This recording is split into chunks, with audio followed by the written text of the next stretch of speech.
कोई भी जजमेंट लेने से पहले एक बार स्क्रीन देखो। ये है इलेक्ट्रॉनिक पेमेंट, यानी ये सारी की सारी प्रीपेड पेमेंट्स हैं। ये 60,000 रुपीज जो है कैरी फॉरवर्ड होके बिगनिंग बैलेंस पे यहाँ पर आ चुका है।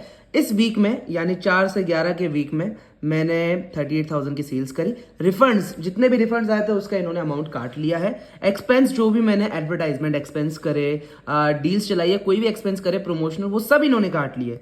अब इतना सब कुछ होने के बाद भी ये मुझसे बोलते 62,000 रुपीज हम आपके और काटेंगे। क्यों? हम आपका पेमेंट रिजर्व रखेंगे अगर आपने कोई फ्यूचर एक्सपेंस किया। तो भाई जब आप रिफंड्स पहले काट लेते हो एज एन एक्सपेंस, एक्सपेंसेस में सब कुछ काट लेते हो, शिपिंग भी काट लिया आपने, आपने रिकवरीज काट ली, आपने एडवर्टाइजमेंट काट लिया, सब कुछ आपने काट लिया, फिर आप यहाँ पे क्यों एक एक्स्ट्रा हमारे लिए रिजर्व रखवा रहे हैं, वो भी इतना बड़ा अमाउंट हमारे लिए। और हमें कितना दे रहे हैं? एक हफ्ते में 3,152 रुपए।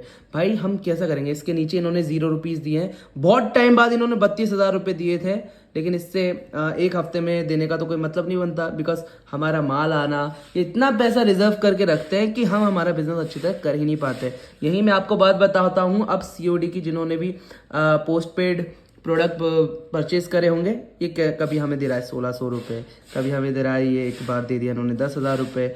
अब ये 10,000 बोल रहा है, जो कि एंड होते होते ये हमें 1-2 हज़ार रुपए ही देगा। अब बता मतलब क्या है? 17,000 की बिगनिंग सेल्स, इतनी सेल्स, ये थोड़ा ग्लिच है, थोड़ी ज्यादा सेल्स होगी। रिफंड्स काट लिए, एक्सपेंस अभी तक इसमें कटे नहीं। आपने अदर्स फालतू में, मतलब यहाँ पर 17,000 की सेल्स पे 6,000 का तो आपने रिजर्व रखवा दिया है, यहाँ पर 17,000 का रिजर्व रखवा दिया यार, यहाँ पे 23,000 का रिजर्व, 18,000 का रिजर्व, सारे एक्सपेंस काटने के बाद कोई सेंस नहीं बनता भाई। हमें हर हफ्ते आप 13,000 रुपए ही दे रहे हो, 13, 14, 15,000 रुपए दे रहे हो, हम हमारा एक्सपेंस कैसे निकाले? हमारा माल ही हफ्ते का 50,000 का आ जाता है समटाइम्स। और इन्होंने ऐसे करके, यू वॉन्ट बिलीव, यहाँ पर हमारा 97,000 इन रिजर्व पड़ा हुआ है भाई। गाइस, अगर आप भी Amazon सेलर हो तो मेरी प्रॉब्लम आप अच्छी तरीके से समझे होंगे। अगर आप भी ये रिजॉल्व करवाना चाहते हो तो मैं बस यही चाहता हूँ, आप सब कमेंट में Amazon इंडिया को टैग करो और ये प्रॉब्लम उनके पास रखवाओ कि हम बिजनेस नहीं कर पाएंगे अगर हमारा पैसा ही हमें वापस नहीं दिया जाएगा। तो आपको रिजर्व रखना, अमाउंट रखिए, लेकिन सिर्फ 10-20% के अराउंड रिजर्व रखिए।